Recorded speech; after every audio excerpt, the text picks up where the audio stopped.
Welcome to the 53rd episode of the New Ventures podcast. I'm your host, Sanjoy Sanyal, the founder of Regain Paradise, a boutique climate finance firm and a visiting fellow at the Cambridge Judge Business School. I host the New Ventures podcast to help people starting climate initiatives learn from others who are already progressed in these paths. In our series on climate change and food security, our guest for today is Anton Earle, Director of the African Regional Center at the Stockholm International Water Institute, which is executing the TRR project, transforming investment in Africa's rain-fed agriculture. Thank you, Sanjoy. Anton, you are working in the Zambezi project area. I'll start by asking you to take us, if you may, to this wonderful land. Yes, of course. The Zambezi River is the largest river in southern and eastern Africa, with an annual flow roughly equivalent to what the Nile River has or the Rhine River in Europe has. So it's a substantial, large river system and 10 times bigger than the next largest river in southern Africa, which is the Orange River. So it's an important source of water for the communities that live along its banks in its watershed, but of course also for the population of the countries that live in the countries more broadly. So the total population of the people living in the watershed is around 47 million people. And the countries themselves that share the Zambezi, the 8 countries, have a total of about 168 million people. So we're talking about a substantial area of land and water. Its headwaters are in the northwestern parts of Zambia, from where the river flows roughly in a southerly direction and eventually makes its way eastward, passing through Zambia, bordering Zimbabwe, Botswana, and then through Mozambique, and flows into the Indian Ocean in Mozambique. There are amazing ecological sites to be seen along this river. The Barotse floodplains, for instance, are roughly 250 kilometers long and about 50 kilometers wide. And they are teeming with wildlife. Some of the largest herds of elephants, for instance, are found on these floodplains. I'm sure people are also very familiar with the Victoria Falls, one of the largest waterfalls in the world, and certainly the widest waterfall in Africa at about 1,600 meters wide. But in addition to the environmental sites that can be seen along the Zambezi, there are also amazing cultural sites that can be seen. So along the Barotse floodplains, for instance, the Lozi people migrate annually. As the floods come through the floodplains, they actually have a big ceremony where every year they'll move to higher ground, to areas that don't get flooded. And traditionally, they have big boats that they sail over this time, and there's a big ceremony and a big festival that really takes place over this time to celebrate that move. So there's interesting cultural aspects to this basin as well. But then also technology and economics comes into play. With a basin this large, of course, it supports water supply for municipal water supply, industrial water supply, and increasingly for agriculture, supplying water to irrigation schemes. But in addition to that, it's also a very important source of energy for the region, developing hydropower through dams such as the Kariba Dam and the Kohora Bassa Dam that are both located on the main stem of the Zambezi. The Kohora Bassa Dam, of course, is interesting because it generates around 2,000 megawatts of electricity, which is then transported southwards to South Africa over a distance of around 2,000 kilometers, making the Zambezi River not only of importance to the 8 countries that share the river, but to countries further afield as well. What is interesting for me as I hear you speak is the cultural movement of people as they prepare for the floods, because this is what we're going to talk about today, right? Climate change is disrupting these lives. Tell us a little bit about the climate change hotspots in these regions, because I know you've been doing a study on that topic. Yes, that's a really interesting point, that Sanjoy, because the communities that we work with in the Zambezi catchment, who are primarily located in Zimbabwe, Zambia, and Malawi, when we visit them and we speak to them about issues related to climate change, the big difference is that they speak about climate change in the present tense. So when we speak to scientists and politicians, they typically talk about how the climate will change in the future. By year 2050 or by 2100, it will be such and such. These communities talk about climate change in the present tense, something that they are experiencing today. They will talk about how the way the rains come, the timing of those rains are so different today that they can no longer practice agriculture in the way that their parents used to do it or their grandparents used to do it.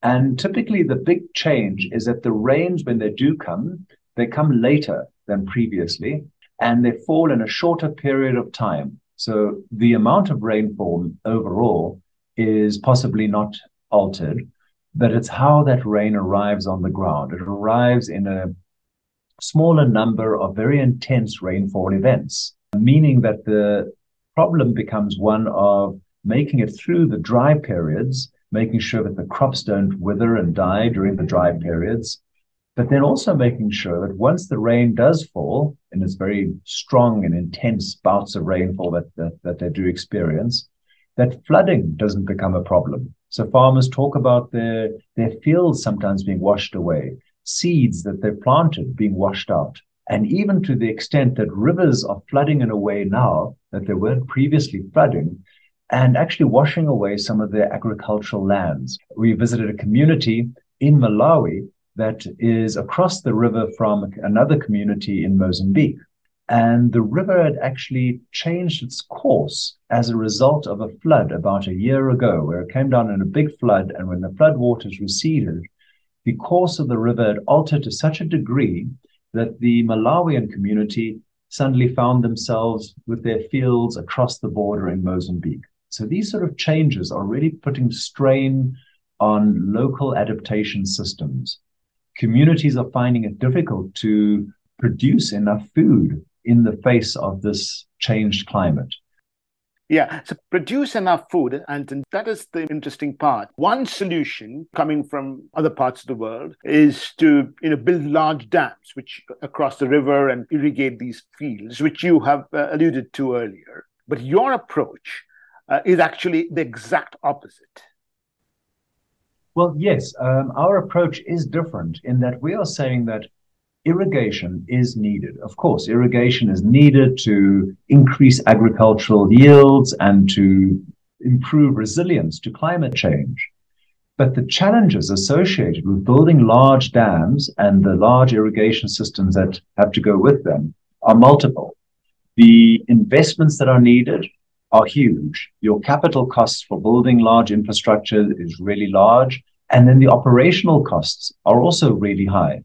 So in the interim, while we are still looking at ways of financing these large investments in irrigated agriculture, we need another solution, a solution that can be rolled out in the short term, but will also build sustainability for the long term. So by improving the way we work with agricultural land, which is really all about soil management, the farmers in Africa are really our frontline water managers, because what they do on their individual plots of land adds up cumulatively to a really big impact on water management of a basin like the Zambezi. So by working better with land management practices, you can increase infiltration into the groundwater, replenishing your groundwater aquifers, and you can reduce soil erosion and reduce sedimentation of water bodies. So by doing this, by working better on the rain-fed agriculture scale, you can also protect your investments in the large dams. So at present, in the Zambezi catchment region, only 3.6% of arable land is under irrigation. And even with all the ambitious plans that countries have put forward for their national plans for increasing irrigation to a large extent, which will more or less double irrigation, this will only take the irrigated area of arable land up to about 7% of all arable land. So there's still a huge amount of land that will be without irrigation, but is still good for agriculture. And that's where we come in, to say that by investing in your rain-fed sector, which is really around assisting farmers to work better with their land, largely based on a lot of the traditional practices that they would be doing anyway, but giving them some support in terms of the inputs and the materials that they might be drawing on. You can increase yields and reduce risk of climatic variation and variability through making sure that their plants have soil moisture at the root zone. And that's really what we are pushing to do. And that is great. And I understand the way you say it as an interim solution. But to many people listening to this podcast, for example, the word rain-fed agriculture is a little bit more than subsistence farming. Can it be anything meaningful to these farmers? The answer to that is yes. And the reason I say yes is that I've yet to meet a farmer that willingly chooses to be a subsistence farmer. All the farmers that we speak to talk about wanting to be able to produce an excess of food, but they can, of course, then also be selling into the local market. So the approach is to really say that, well, if we can make investments in the soil and your soil management practices, in that way, we can make sure that the rainfall that is available, whether it comes directly from rain onto the soil or whether you're capturing it through roof water harvesting systems or making use of shallow wells in the area and then applying that to your fields, but essentially making use of your local water resources. Once you start using that effectively, you actually reduce the risk of crops failing due to a lack of moisture at the root zone. And once you achieve that point, you also find that farmers are more willing to make investments into their fields. So that they start doing is buying better seed varieties, for instance. So better seeds that actually produce more or more drought resilient would only be invested in if the farmer knows there's a good chance that they would have sufficient moisture during all the growing cycles of that crop. Better seed varieties also then get coupled with improved soil nutrients, whether locally produced or bought in. But all of these measures go together to ultimately increase yields. And we are seeing in some of the communities that a doubling of yields from the baseline scenario is entirely reasonable to expect. But we are seeing that comes through quite easily. So the point is to allow communities, allow individual farmers to break out of the subsistence cycle, produce enough and start producing an excess, and then, of course, accessing markets to be able to sell that excessing crop. And we will obviously get down a little bit more in detail in the project that you are doing in the Zambezi region. But just to step back for a minute, is this issue of rain-fed agriculture and better water practices, is this applicable to all across the developing world? It is to some degree. That different continents differ in the way that agriculture is done in the different continents. So in terms of arable land under irrigation, I mentioned earlier the Zambezi countries are around 3.6% currently and aiming to get themselves to 7%. The average for sub-Saharan Africa at the moment is that about 6% of land is under irrigation. Now contrast this to Asia, where around 37% of arable land is currently under irrigation. So a much higher percentage of arable land is under irrigation in Asia. And that has a lot to do with geography. You have large plateaus across the Gangetic Plains and the Luwes Plateaus around China and so forth that are very naturally well suited to large-scale irrigation schemes that supply that water, where Africa, not as much of the land is well suited to irrigation, as a function essentially of the topography of Africa. It's you don't have those really large-scale flat plains. You have a lot more steep slopes up and down, making irrigation a bit more difficult to do over there. So this, in some ways, is specific to Africa, where you have in much of sub-Saharan Africa conditions that you have enough rainfall for agriculture to take place, that it's topographically challenging and difficult to introduce large-scale irrigation, which means you really need to make use of that rainfall that you receive in the best way possible. Okay, Anton, we will jump into understanding this project in far more detail. But just to sum up key things that we've heard so far, to me, there are two real important things that you said. One is climate change in these regions, which is a front line, is in the present. That's absolutely important for us to understand. The other important point that we need to understand, nobody wants to be a subsistence farmer. Everybody wants to produce more and sell more so as to put away something for a dry day. The technology and the practices that allow farmers to use more rainwater at the soil root to be able to grow more crops gives them the confidence to buy better quality climate resistant seeds, better agricultural inputs, and that allows them to sort of break away from the subsistence catch-22 situation that they find themselves in. And I think what we will try and understand in the next part of the podcast is to take you up on this point that you mentioned, that there are enough examples where yields have risen substantially from baseline scenario. So I'll ask you to sort of begin that by telling us, tell us a little bit about those examples. Bring them to life, if you may. Certainly. It's interesting when we meet with the communities that we work with. I recall a community that we were working with in Malawi on the slopes of Mount Malanje, the south of Malawi. And I asked the chief of that community if she could speak to international leaders, to her own politicians in Malawi, and ask for support. What would she ask for her community?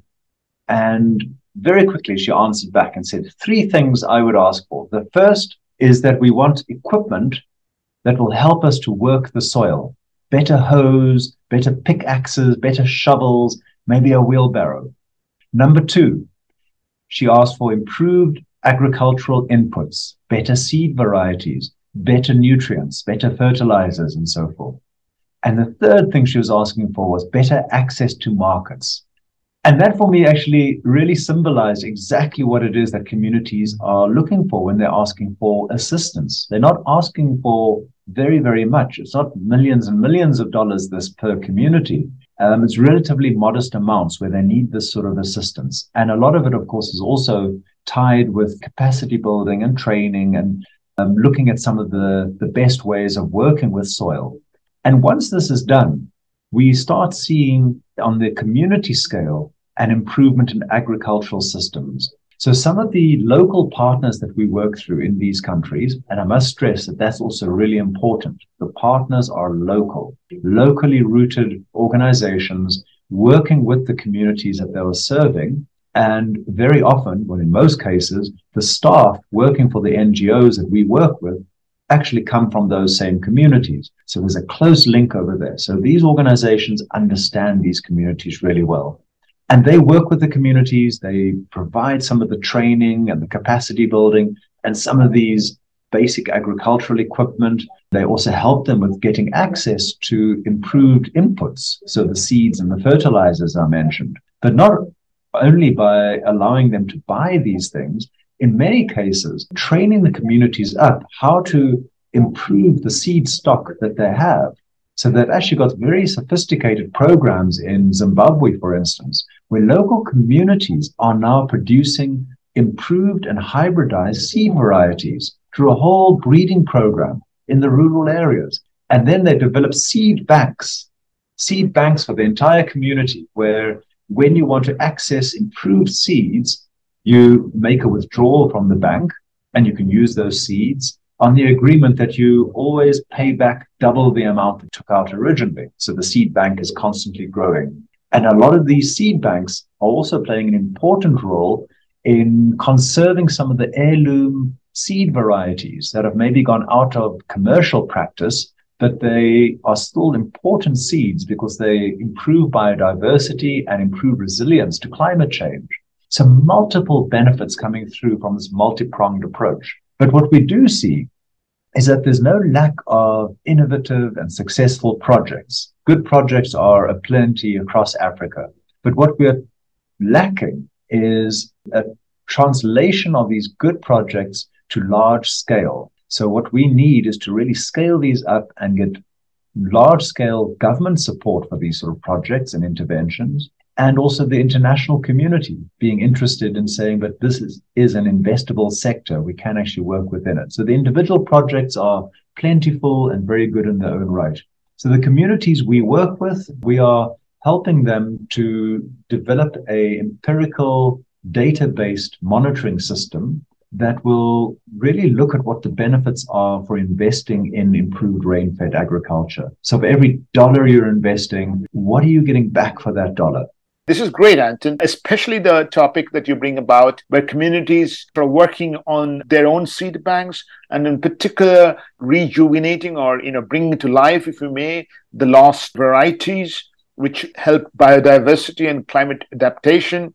Tell us, what have you seen, the data about the benefits of all these practices? Well, so the benefits that are coming out of this, we quantify systematically over 3 areas. So the first area is really the benefit to the farmer. So benefit to the farmer through improved soil management, improved agricultural practices should always translate in an increase in crop yield. And I must also stress that's an intensification of crop yield. It's not by expanding agricultural area into areas that are natural areas and so forth. We actually want to intensify agricultural areas that are currently being cultivated. So that's the first main benefit that we are seeing, and we'd like to get more data on that. The second benefit, of course, is the broader environmental benefit. So I spoke earlier about the increased percolation of rainwater into the underground water tables, so groundwater benefiting from that and improving. And then, of course, a reduction in soil erosion and a reduction in sedimentation of water bodies, such as rivers and dams. So that's a broad environmental benefit that could be claimed an environmental service as such from investing in improved rain-fed agriculture. And the third range of benefits we are seeing and measuring now would be your broader societal benefits. So at a community level and across the agricultural value chains. So looking at the input side, so small businesses that are able to sell into those agricultural value chains, and also to be buying produce that is produced and can be taken to market. And that's a job creation opportunity, which, of course, in the context of rural Africa, is really important because you have a large young population with very few job opportunities in the rural areas. So there's a natural migration from rural to urban areas. So we are seeing that by improving agricultural prospects in these rural areas, you're actually creating economic opportunities for young people, and especially for women. There's a strong gender dimension to this. You will find that very often the irrigation schemes that are developed tend to favor men because men have more formal access to land. They hold the title deeds to the land, for instance. So when an irrigation scheme gets developed, it's typically the men that get included in the irrigation scheme, and women are frequently the ones who have to still then fend for themselves in terms of rain-fed agriculture. So by focusing resources in this sector, you can have some very transformative benefits at a societal level. Each of these benefits are worth getting into, but just to keep our eyes on the increase in yield for a minute, you mentioned earlier on in the podcast that yields can rise substantially, right? Can you give us some data, some stories to help justify that point?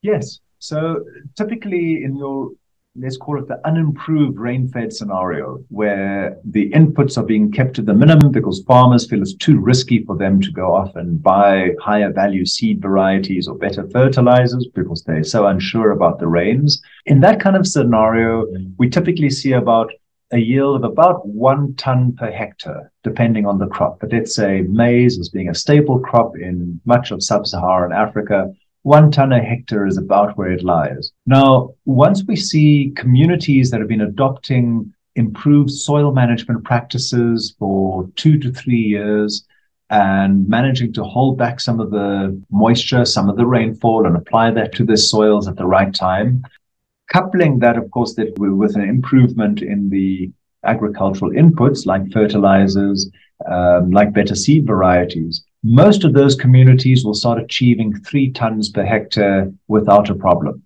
Depending on where they're located, we have come across some communities under some project schemes that get right up to about 5 tons a hectare. But typically it's going from about 1 ton a hectare to 3 tons a hectare. So 3 tons a hectare is still lower than what you might typically have gained with a full irrigation system, which can take you anywhere up to between 6 and 8 tons a hectare. But then you have to look at your return on investment. So improving rain-fed agriculture, typically we talk about roughly $100 per hectare to improve a piece of land and improve the inputs. Irrigation comes out to around $12,000 per hectare, according to World Bank statistics. So there's a huge difference there in terms of what you have to invest. So your yield is not just around what you are getting per hectare, per area of land, but it's about the money that you are investing. So per dollar invested in rain-fed agriculture, you're getting a lot more back proportionally than from the irrigated agriculture. Very nice. I'll just try and understand a little bit more, Anton, of the soil management and the water management practices that you allude to. Are they practices that the communities know but have forgotten? Or are these practices something that you bring from outside, if you may, to these communities? Most of the innovative practices that we see being introduced by our local partners in these countries are based on practices that have been used in the past. So approaches like terracing or digging deep beds have been used in the past. But over time, for one reason or another, people have that's fallen out of favor. It hasn't been used as much. So a lot of these approaches are really based on these traditional practices. Our partner in Malawi developed an approach called deep bed farming, where they essentially dig the soil down deeper to prepare it, introduce organic matter almost a meter underground, meter to half a meter to a meter underground, which provides nutrients and so forth, and create channels between these beds that are very effective at holding back the rainfall that does fall. And this was actually based on an approach that was previously used in Malawi many years back. But over time, the soils have degraded to the extent that the top layer of soil has become so hard that to dig soil out to that extent is physically very demanding. So they are trying to help communities to be able to prepare soil beds in this way by supplying better equipment to them. In some cases, even managing to get mechanized equipment that can actually dig out these soils, introduce the organic matter into the soils, and improve the way that they actually hold back the moisture. So it's really a combination of building on what has been done in the past, but then also looking at innovative approaches being used in different places as well, and blending those and finding the best. And in terms of the other things, you talked quite a bit about climate-resistant seeds, which I sort of understand, but you also mentioned market linkages, right? Tell us a little bit about how these form. From my previous work, I was thinking a little bit about renewable energy-based storage and processing centers. I was thinking a little bit about weather monitoring services, providing information to farmers of when it'll rain, how much it'll rain, and so on and so forth. I seem to understand a little bit that a collusion of these services is needed, but I would love to understand a little bit more about how they play out in practice.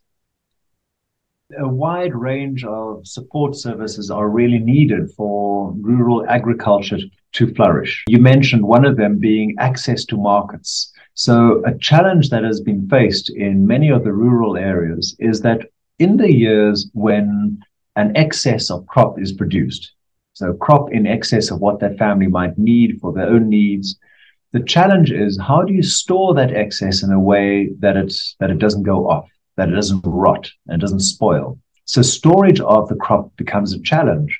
So one of the NGOs that we've been working with in Zimbabwe have developed an innovative low-cost way of improving grain storage to the degree that they can allow a family to store grain that will see them through an entire year, 1 year cycle. all stored in a way that the air is removed from that grain, so it doesn't rot, it doesn't go off, it doesn't have pests that come into it, and that grain can also then be sold off as and when that family chooses to sell that grain and sell it into the market when prices are favorable for the farmer. So just a simple grain storage technology like that can actually make a huge impact. Of course, in the long run, you want certain things to happen, like better transport routes, better access to those markets, which will take longer to develop. But in the interim, having better storage facilities at farm level or at community level makes a huge impact. Then in terms of better understanding what is going on with the weather systems, with the climate systems, and the soil moisture content, that's also really important. Because if a farmer is to decide to make that investment to get better seed varieties and so forth and put them in the ground, they want to have a reasonable assurance that there's enough moisture there to warrant that investment. So we've seen an interesting startup, for instance, that's developed a technology that can measure soil moisture content in a very low-cost way. So sensors that can be put into the soil and kept there and essentially tell farmers whether their soil is dry, medium dry, or moist. Essentially, a very basic system, some lights that go on, and they can do this at around about $40 for field. So it's affordable to farmers, manufactured locally and supplied to them. And they're starting to use this increasingly. And these sort of technologies are also hold the benefit that even if the farmer does have access to irrigation, you can still use these technologies to increase your yield. Whether you're doing the rain-fed system or the irrigation system, you're always going to benefit from improved agricultural inputs and improved soil management. So training farmers up on how to improve their soils so that it does hold back more water would also have a positive impact in an irrigated environment. And then using these digital tools to tell them more about what the soil moisture is really doing can also, in an irrigated sense, reduce the risk of over-irrigation, which can also happen in those systems. So we try to look at a range of different approaches that provide benefits no matter what system of farming is actually implemented. And there's some partners that we've come across that are using smartphone-based apps to train farmers on long-term weather predictions. So that gives them a better sense of when does it make sense to actually put your seeds in the ground? When should you actually be making that investment based on what the weather forecast is coming in the coming weeks and months? And that's really valuable information for farmers to reduce their risk, because everything goes around risk. It's a risk putting better seeds into the ground when you're really unsure about what the rainfall is going to be doing in the coming months. So bringing digital tools and best practice to bear on this is a real innovation area, and one where I can see huge possibilities for partnerships with digital service providers. The other thing that I found very interesting in what you said is about the societal transformation, especially, you made the point about gender, right? And I can imagine not only women, but perhaps marginal communities would not have access to land, which is precondition for benefits from the large irrigation systems. Again, that is a very important topic, and what would be really fascinating is if you could make that come alive for our audience with a story or a couple of stories. So in a lot of the communities that we visit across the Zambezi catchment, what always strikes me is the very proactive role that women play in agriculture. So we will go with the NGOs that we are working with, the local NGOs, and start talking with communities and having the communities show us what it is that they are doing. And 9 times out of 10, it'll be one of the women that actually show us what is going on. And the men are there, they are present, and of course they're also working, and they're working the fields. But the real understanding of the nuances of some of these systems is really held by the women in many cases. I can remember one couple, as a husband and wife, their family that was working a couple of hectares of land, and they had some of it under maize, and then they also had some cattle, some goats and chickens and so forth. And they were practicing essentially a circular farming type of system where they were using the manure from the cattle to produce nutrients for their soil. So a very good way capturing all of those various nutrients, combining this with household waste and so forth. And they were managing to break away from subsistence level in quite a direct way, sending their kids to school, buying school uniforms for them and the books that they had to take to schools and so forth with the extra that they were making. And it got to the extent that when we started asking more detailed questions, the lady, the wife, farmer, she went off and got a book where she was keeping tally of all the production levels over the years. And she was the one that knew about all of this. It was her book, and she could refer to it and come up with the exact data, how much she managed to produce in one season, how much of that she sold out, how much she kept back, and those sort of things. That was really interesting. So we always talk about the farmer and the farmer's wife. Well, in this case, it was very much the farmer and the farmer's husband. And, it wasn't being hidden at all. And I think we really have to acknowledge that, is that women are actually very in control of agriculture in many of the rural parts of Africa. And yet we are not seeing it as a sector where young women, where girls will look at and say, well, that's what I want to do. I want to get into agriculture. And I think that's where the shift has to happen, because the reality on the ground is that women are playing a very strong role in smallholder agriculture and trying to break out of that subsistence cycle. As we come to the end of the podcast, this is obviously fascinating. You said that more investment is needed. You talked a little bit about the amount of investment that is needed in rain-fed agriculture. And granted, it is lower than large-scale irrigation. Now, my question is, are these investments needed in the equipment, the hose and maybe even the mechanized tilling that you have talked about earlier, and in the services that are required? Just help us understand what these investments are needed for. I would argue that investments are needed across the entire rural agricultural value chain. So right from your implements that you're using at farm level, there's opportunities there for improving those implements, whether they're the most basic implements to moving to something that introduces some degree of mechanization. Then across to the actual inputs. So we've spoken about seeds and fertilizers and so forth that can be positive. And then, of course, to the models for purchasing agricultural output. And I think that there's some opportunities there for some of the food companies that do buy food to enter into agreements with smallholder farmers, but at scale. So you'd obviously need some kind of a clustering together of smallholder farmers, but there's some good examples of that happening as well.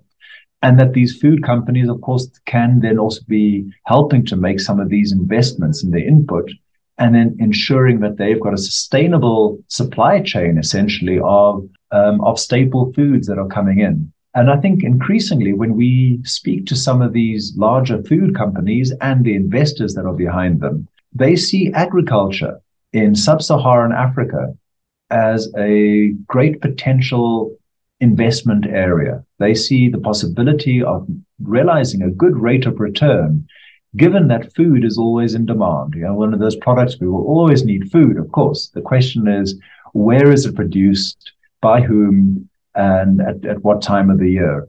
So smallholder farmers in Africa certainly have the capacity to increase the amount of food that they produce. We could easily see a doubling in total of agricultural output at the smallholder level, which represents a substantial amount of food, which also then decreases the need for importing food into Africa. Because remember, for every bag of maize or wheat that you import into Africa, it's the equivalent amount in dollars that leaves the continent. It's the equivalent amount in jobs that aren't created on the continent in Africa, that rather get generated somewhere else in the world.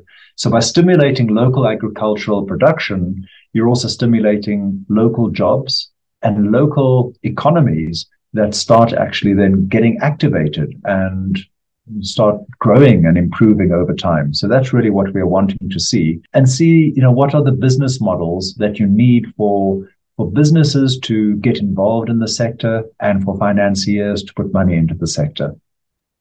And when you say investment is required across the value chain, obviously that involves public investment as well. If the audience of this podcast is a corporate foundation, either in the food industry or in a corporate foundation focused on climate change, if they had to listen to this podcast, what would be your message for them? How should this investment flow into making a systemic change, into making, as you said earlier on the podcast, making these connecting the dots between these projects and making a substantial change in yield across a particular region or across a particular commodity? What we would like to see is a situation where the local organizations, the NGOs that are helping support farmers in these countries directly, so the ones who really know them, they know their needs and so forth, what we'd like to see is a situation where these organizations become more sustainably financed.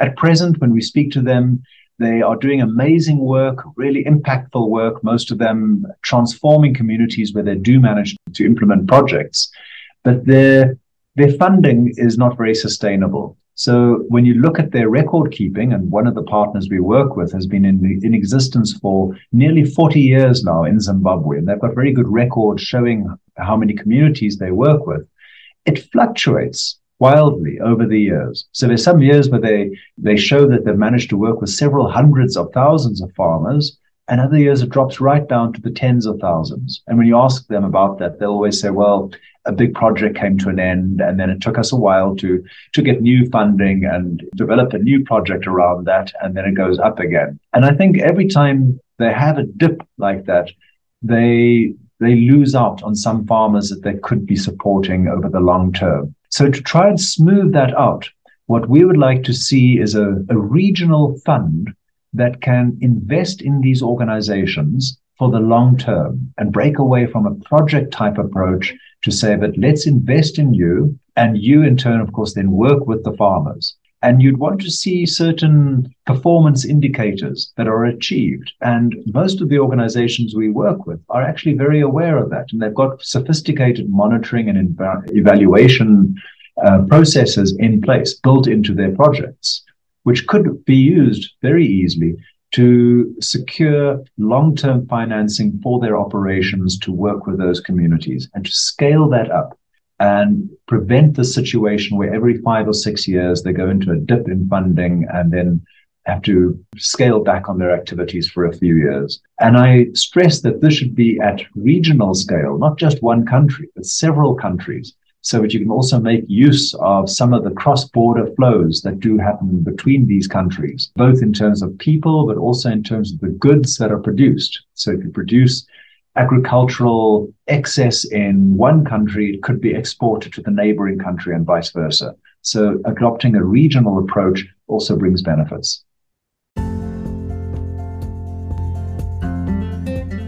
This has been a fascinating podcast, and as we come to an end, I'm going to just summarize some of the key things that I have learned in the process. For me, the examples that you gave of what communities are doing, what individual farmers are doing, and what your partners are doing to work with those communities is absolutely fascinating. What I've learned is that yields do increase.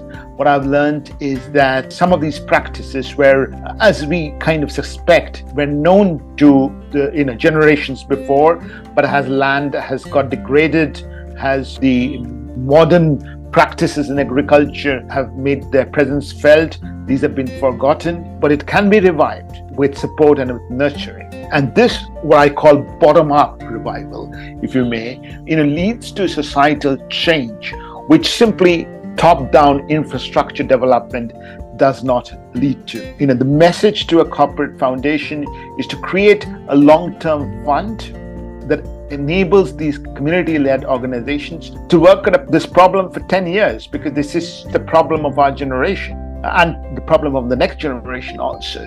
So creating this change is not a 2-year or a 3-year project with a log frame. It is a 30-year project with a vision. That's the message. But to me, Anton, I'll also say this, that one message that I personally, hearing you, would like to leave for the corporate foundations is to help fund partnerships. It is important to fund local organizations, but point that you mentioned about that you need a variety of services.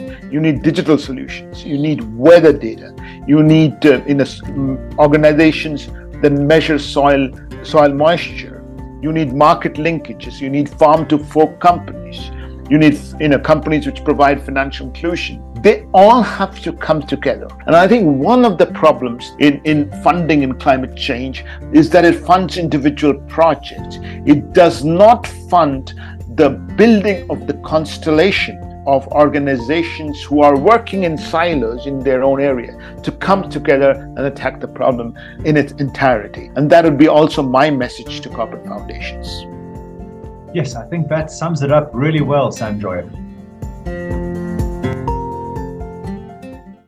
If people want to get in touch with you, how should they? The people are welcome to contact me by email. My email address is anton.earle@seaweed.org, and I can spell that. That's ANTON.EARLE@SIWI.org. Thank you very much, Anton. Great. Thank you very much, Sanjoy and Sadia. If you like this podcast, do visit us on regainparadise.org, regainparadise.com. You can reach out to me on LinkedIn, and you can also subscribe to these podcasts on Anchor, Spotify, Google, Apple, and YouTube.